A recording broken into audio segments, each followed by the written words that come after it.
எல்லாருக்கும் ஒரு பெரிய வணக்கம். இன்னைக்கான வீடியோ என்ன அப்படின்னு பாத்தீங்கன்னா, ஏசியா கப் 2025 கூடிய விரைவில் வந்து பாத்தீங்க அப்படின்னா நடக்க போகுது.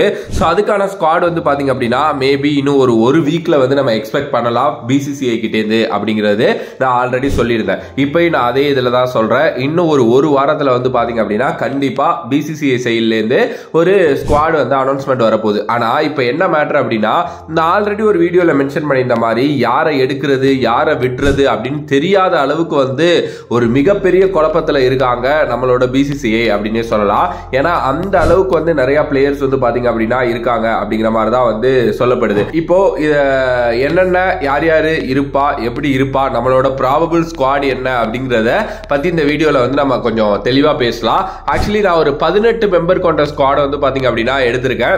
ஆக்சுவலி 15 பேர் போவாங்க, ஒரு 3-4 பேர் வந்து பாத்தீங்க அப்படின்னா ரிசர்வ்ஸ்ல இருப்பாங்க. இதுதான் வந்து நடக்க போகுது. சரி, நம்ம ஏன் ஒரு 18 மெம்பர் ஸ்குவாட் வந்து எடுக்கக்கூடாது அப்படின்னு சொல்லிட்டு தான் வந்து பாத்தீங்கன்னா இந்த ஒரு ஸ்குவாட் அப்படின்னே சொல்லலாம். இதுல முக்கியமான பிளேயர்ஸ் எல்லாருமே வந்து பாத்தீங்க அப்படின்னா இருப்பாங்க. சில அன்எக்ஸ்பெக்டட் இதுவும் நான் வச்சிருக்கேன். ஓகே, பேட்டர்ஸ் அப்படின்னு எடுக்கிறப்போ சூரியகுமார் யாதவ், சுக்மன் கில், அபிஷேக் சர்மா, திலக் வர்மா, ஸ்ரேயஸ் ஐயரையும் நான் இன்க்ளூட் பண்ணுவேன். எஸ்எஸ்வி ஜெய்ஸ்வாலையும் வந்து பாத்தீங்க அப்படின்னா நான் இன்க்ளூட் பண்ணுவேன். ஸோ இவங்களாம் தான் வந்து பாத்தீங்கன்னா பேட்டர்ஸா இருப்பாங்க. பட் ஆனால் இந்தியன் எக்ஸ்பிரஸ்ல ஒரு அனௌன்ஸ்மெண்ட் வந்திருக்கு, எஸ்எஸ்வி ஜெய்ஸ்வால் ரிஷப் பண்ட் இருக்க மாட்டாங்க அப்படின்னு சொல்லிட்டு. ரிஷப் பண்ட் கண்டிப்பா இருக்க மாட்டாரு, எஸ்எஸ்வி ஜெய்ஸ்வால் டவுட் தான். பட் இருந்தாலும் நான் வந்து பாத்தீங்க அப்படின்னா இதுல ஆட் பண்ணிக்கிட்டேன் அப்படின்னே வந்து சொல்லலாம். அதுக்கு அடுத்தபடியா விக்கெட் கீப்பர்ஸ் தான் வந்து பாத்தீங்கன்னா சஞ்சு சாம்சன், ஜிதேஷ் சர்மா, துருவ் ஜோரலை வந்து நான் எடுத்துட்டு போவேன். எஸ், இவங்க 3 பேர்ல யாராவது ஒரு 2 பேர் கண்டிப்பா பிக் பண்ணப்படுவாங்க, wicket keeper and backup wicket keeper அப்படின்னு சொல்லிட்டு. என்னை பொறுத்த வரைக்கும் வந்து ஆப்வியஸ்லி வந்து பாத்தீங்க அப்படின்னா சஞ்சு சாம்சன் அதுக்கப்புறம் வந்து ஜிதேஷ் சர்மா தான் ஆப்ஷன்ஸா இருப்பாங்க. துருவ் ஜோரல் ஒரு தேர்ட் ஆப்ஷனா தான் வந்து இருப்பாரு. அடுத்தபடியா ஆல்ரவுண்டர் கேட்டகரிஸ்ல ஹர்திக் பாண்டியா, சிவம் டூபே, அக்ஷர் பட்டேல், வாஷிங்டன் சுந்தர் வந்து பாத்தீங்க அப்படின்னா நான் எடுத்துட்டு போவேன். எஸ், ஆப்வியஸ்லி எல்லாருமே வந்து ரொம்ப சூப்பரான பிளேயர்ஸ், நல்லா விளையாண்டுருக்காங்க.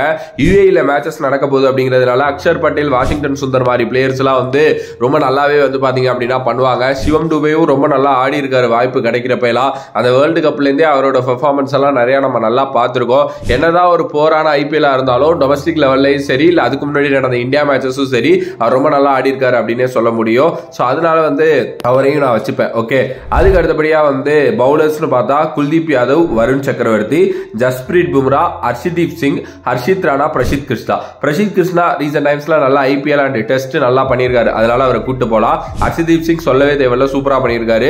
ஜஸ்பிரீத் பும்ராவோ ஆப்வியஸ்லி அவர் இல்லைனா எப்படி, ஆனா அவர் இருப்பாராங்கிற டவுட் எனக்கும் இருக்கு. ஆக்சுவலா வருண் சக்கரவர்த்தி செமையா பண்ணிருக்காரு T20 சைட்ல. குல்தீப் யாதவ், ஹர்ஷித் ராணா ஒரு நல்ல ஆப்ஷனா இருப்பாங்க யுஏஇ கண்டிஷன்ஸுக்கு அப்படின்னு தான் நான் சொல்லுவேன். ஸோ ஆப்வியஸ்லி அவங்க எல்லாருமே வந்து பாத்தீங்க அப்படின்னா எடுத்துட்டு போக முடியும் அப்படின்னு தான் நான் சொல்லுவேன். எஸ், இதுதான் வந்து பாத்தீங்க அப்படின்னா என்னோட ஒரு 18 பிளேயர்ஸ் கொண்ட ஸ்குவாடு. இதுல ஒரு சில பிளேயர்ஸை பத்தி நம்ம கண்டிப்பா தனித்தனியா பேசணும். அதுல வந்து பாத்தீங்கன்னா ஃபர்ஸ்ட் ஸ்ரேயஸ் ஐயர் ரொம்ப முக்கியமான ஒரு பிளேயர். ரீசெண்ட் டைம்ஸ்ல அவரோட ஐபிஎல் இல்ல ஒரு லாஸ்ட் 2 வருஷத்துல அவரோட கெரியர் கிராஃபே வந்து ஒரு வேற மாதிரி போயிருக்கு அப்படின்னே சொல்லலாம். பொதுவாகவே வந்து பாத்தீங்கன்னா நல்ல பொட்டன்ஷியல் இருக்கக்கூடிய ஒரு பிளேயர் தான். ஆனா ஒரு ரீசெண்ட் டைம்ஸ்ல இந்தியன் டீமை பயங்கரமா மிஸ் பண்ணிருக்காரு. ஸோ அவர் வந்து நான் கண்டிப்பா ஆட் பண்ணுவேன் டீம்ல. ஏன்னா அவர் இருக்கிறப்போ டீம்ல வந்து பாத்தீங்கன்னா ஒரு நல்ல ஒரு லீடர்ஷிப் குவாலிட்டி இருக்கிறதையும் வந்து பாத்தீங்க அப்படின்னா நம்ம இது பண்ணலாம். ஸோ அவர் வந்து எனக்கு தெரிஞ்சு இருந்து ஆகணும் அப்படிங்கிறதுனால தான் அவர் ஆட் பண்ணேன். சூரியகுமார் யாதவ் அவர் வந்து கேப்டன்சி பண்ணுவாரு. ஆக்சுவலா அவருக்கு வந்து ஒரு ஹெர்னியா ஆபரேஷன் பண்ணியிருக்கு. அவர் வந்து கண்டிப்பா ரெக்கவர் ஆயிருவாருங்கிற மாதிரி தான் ரிப்போர்ட்ஸ் வருது. இன்கேஸ் அவர் ஆகல அப்படின்னா எனக்கு தெரிஞ்சு டீம் இந்தியாவோட கொஞ்சம் ஒரு பெரிய கொலாப்ஸா இருக்கும். பட் ஆனா ரெக்கவர் ஆயிருவாருன்னு தான் சொல்றாங்க. நான் கூட நேற்று ஒரு ஸ்டேட்மெண்ட் படிச்சேன், 60-40, அதாவது 60% ரெக்கவர் ஆகிறதுக்கு சான்சஸ் இருக்கு, 40% இல்லைன்னு சொல்றாங்க. பாப்பா வெயிட் பண்ணி. அதுக்கு அடுத்தபடியா சஞ்சு சாம்சன், விக்கெட் கீப்பிங் ஆப்ஷன்ல சஞ்சு சாம்சன் அண்ட் ஓபனராக அவரை ட்ரை பண்ணலாம். ஆக்சுவலா அவர் வந்து ஒரு நல்ல பிளேயருங்க. ஆனா லாஸ்ட் ஒரு 5 T20 ஒழுங்கா விளையாடல. பட் அதுக்கு முன்னாடி 3 செஞ்சுரி டக்குன்னு அடிச்சாரு. அவர் வந்து எப்படின்னா ஒரு நல்ல ஸ்ட்ரைக் ரேட்ல விளையாடக்கூடிய ஒருத்தர். ஓகே, எனக்கு தெரிஞ்சு கண்டிப்பா அவரை எடுத்துட்டு போவாங்க அப்படின்னு தான் நான் யோசிக்கிறேன். அதுக்கு அடுத்தபடியான வாஷிங்டன் சுந்தர், நான் இடையிலே சொல்லி இந்த மாதிரி யுஏஇ கண்டிஷன்ஸ்ல வாஷிங்டன் சுந்தர் ஒரு மிகப்பெரிய அசட்டா இருப்பாரு. ஸோ அவரை கண்டிப்பா ட்ரை பண்ணலாம். ஏன்னா அஸ்வின் மாதிரி ஒரு ஆள் இல்ல டீம்ல அப்படிங்கிறப்போ வாஷிங்டன் சுந்தர் கண்டிப்பா அதுக்கு கரெக்டா இருப்பாரு அப்படின்னு தான் என்னோட கருத்து. ஸோ அவர் வந்து எடுத்துட்டு போகலாம். நிறைய பேருக்கு ஒரு ஆப்ஷன் வந்து எங்க ப்ரோ இந்த கேஎல் ராகுல் அப்படின்னு நீங்க கேட்கலாம். கேஎல் ராகுல் பொறுத்த வரைக்கும் அவர் நல்லா விளையாண்டுருக்காரு ஐபிஎல். பட் அந்த ஒரு ஐபிஎல் டக்குன்னு அவர் உள்ள கொண்டுட்டு வருமா அப்படின்னா கிடையவே கிடையாது. ஏன்னா நிறைய வந்து பாத்தீங்கன்னா ரீசெண்ட் டைம்ஸ்ல 2020 ஆன நல்ல பிளேயர்ஸ் வந்து இருக்காங்க. ஒரு சைடு ஸ்டே செய்யற கடந்த ஃபியூ இயர்ஸாவே அவர் நல்லா ஆடிட்டு இருக்காரு. நம்ம பேசுறப்போ கேஎல் ராகுலோட ஒரு ஐபிஎல் சீசன் அவர் உள்ள கொண்டுட்டு வருது அப்படிங்கிறது கரெக்டா இருக்காதுன்னு என்னோட ஒரு கருத்து. ஓகே, ஸோ அதனால வந்து அவரு எனக்கு தெரிஞ்சு இருக்கிறதுக்கு சான்சஸ் இல்லை. ஸோ ஓவராலா இதுதான் என்னைய பொறுத்த வரைக்கும் ஸ்குவாட் அப்படின்னு தான் நான் சொல்றேன். இதுல மேபி உங்களுக்கு சேஞ்சஸ் இருக்கலாம். அண்ட் சேஞ்சஸ் இருந்துச்சு அப்படின்னா மறக்காம வந்து கமெண்ட் பாக்ஸ்ல கமெண்ட் பண்ணுங்க. அண்ட் ஒரு சில பேக்கப் ஆப்ஷன்ஸ் நான் சொன்ன மாதிரி ஜிதேஷ் சர்மா மாதிரி, ஒரு சிவம் டூபே மாதிரி, அதுக்கப்புறம் வந்து மேபி ஒரு துருவ் ஜோரல் மாதிரி, இந்த மாதிரி ஒரு சில பிளேயர்ஸுக்கு கூட வாய்ப்புகள் கிடைக்க போகுது. ஏஷியா கப் ரொம்ப முக்கியமான ஒரு டோர்னமெண்ட். அதுவும் வந்து T20 மோட்ல நடக்குது அப்படிங்கிறதுனால இந்த T20 வேர்ல்டு கப்புக்கான பெரிய பில்டப்பா இது இருக்குங்கிறதுலையும் மாற்றுக்கிறது கிடையாது.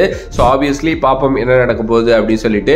And as per the reports வந்து ரிஷப் பண்ட் இருக்க மாட்டாரு. அண்ட் ஜெய்ஸ்வாலும் கொஞ்சம் டவுட்டுங்கிற மாதிரி தான் சொல்றாங்க. பட் பாப்போம், ஹோப்ஃபுல்லி ஜெய்ஸ்வால் இருக்கணும்னு என்னோட ஆசை. மேபி உங்களோட ஆசையும் கமெண்ட் பாக்ஸ்ல கமெண்ட் பண்ணுங்க. வேறொரு வீடியோல வேறொரு கான்செப்ட்ல உங்களை சந்திக்கிறேன். அடுத்த பாஃபம் VJ Mani. Love you all, stay safe மக்களே.